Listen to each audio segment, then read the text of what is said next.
Guys पहले ये video देखो, झारखंड का ये हॉस्पिटल ना, हॉस्पिटल का वीडियो, ये पूरा वीडियो वॉच करो। पहले नहीं बची जान।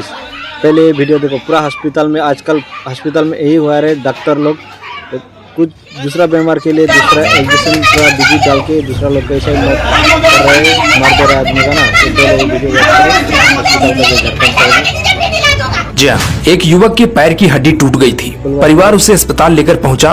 उम्मीद थी कि इलाज होगा और कुछ दिनों या कुछ महीनों बाद युवक फिर से अपने पैरों पर खड़ा हो जाएगा। लेकिन परिवार का आरोप है कि अस्पताल में इलाज का सिलसिला जैसे जैसे आगे बढ़ता गया, बिल बढ़ता चला गया। 1000, लाख, 5 लाख, 10 लाख और आखिरकार इलाज का बिल पहुँच गया करीब 22 लाख रुपए तक। परिवार ने अपने बेटे की जान बचाने के लिए कथित तौर पर कर्ज लिया, जेवर तक बेच दिए। जहां से पैसा मिल सकता था वहां से पैसे का इंतजाम किया, लेकिन 22 लाख रुपए खर्च करने के बाद भी उनका बेटा घर वापस नहीं लौट सका। अब परिवार रो रहा है, सवाल पूछ रहा है और अस्पताल पर बेहद गंभीर आरोप लगा रहा है। मामला इतना गंभीर हो गया कि झारखंड के मुख्यमंत्री हेमंत सोरेन ने भी इसका संज्ञान लिया और रांची के उपायुक्त को पूरे मामले की जांच करने का निर्देश दिया। लेकिन सबसे बड़ा सवाल है कि आखिर एक युवक जिसे कथित तौर पर पैर की हड्डी टूटने के बाद अस्पताल में भर्ती कराया गया था, उसकी हालत इतनी गंभीर कैसे हो गई? क्या मरीज को वास्तव में लंबे समय तक आईसीयू में रखने की जरूरत थी? और सबसे बड़ा सवाल, करीब 22 लाख रुपए का इतना भारी भरकम बिल आखिर कैसे बन गया? दरअसल यह पूरा मामला झारखंड के लातेहार निवासी राजू कुमार रंजन से जुड़ा बताया जा रहा है। जानकारी के अनुसार इसी साल 24 मई को राजू कुमार रंजन एक सड़क दुर्घटना के शिकार हो गए थे। दुर्घटना के बाद परिवार के सामने सबसे पहली चिंता थी राजू की जान बचाना, उसे जल्द से जल्द बेहतर इलाज दिलाना।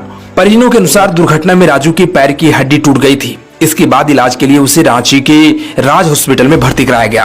परिवार ने शायद यही सोचा होगा कि बड़े अस्पताल में बेहतर इलाज मिलेगा, लेकिन परिवार का आरोप है कि अस्पताल की ओर से उन्हें बार बार आईसीयू और मरीज की गंभीर स्थिति का हवाला देकर चिंता में डाला गया।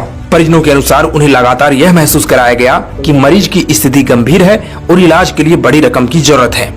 परिजनों का आरोप है कि उन्होंने इलाज का खर्च उठाने के लिए कर्ज लिया, जेवर बेचने पड़े, जहां से भी संभव हुआ पैसे का इंतजाम किया, लेकिन इलाज का खर्च लगातार बढ़ता गया। परिवार के अनुसार अस्पताल का बिल आखिरकार करीब 22 लाख रुपए तक पहुंच गया। अब सवाल यह नहीं कि किसी गंभीर मरीज के इलाज में कितना पैसा खर्च हो सकता है, लेकिन इस मामले में परिवार का सवाल है कि आखिर राजू के इलाज में ऐसा क्या किया गया कि बिल करीब 22 लाख रुपए तक पहुंच गया? क्या आईसीयू में रखना चिकित्सकीय रूप से आवश्यक था? कौन कौन सी जांच हुई और इलाज के दौरान मरीज की हालत कब और कैसे बिगड़ी? यही वे सवाल हैं जिनके जवाब अब जांच के बाद सामने आने की उम्मीद है, क्योंकि यह मामला मुख्यमंत्री ने रांची के उपायुक्त मंजुनाथ भजंत्री को मामले में तत्काल संज्ञान लेकर पूरी जांच करने का निर्देश दिया है। लेकिन अंतिम सच्चाई जांच पूरी होने के बाद ही सामने आएगी। वैसे आप इस पूरे मामले के बारे में क्या सोचते हैं? क्या करीब 22 लाख रुपए के बिल का पूरा ऑडिट होना चाहिए? और अगर जांच में लापरवाही सामने आती है तो जिम्मेदार लोगों पर किस तरह की कार्रवाई होनी चाहिए? अपनी राय कमेंट में जरूर बताइए।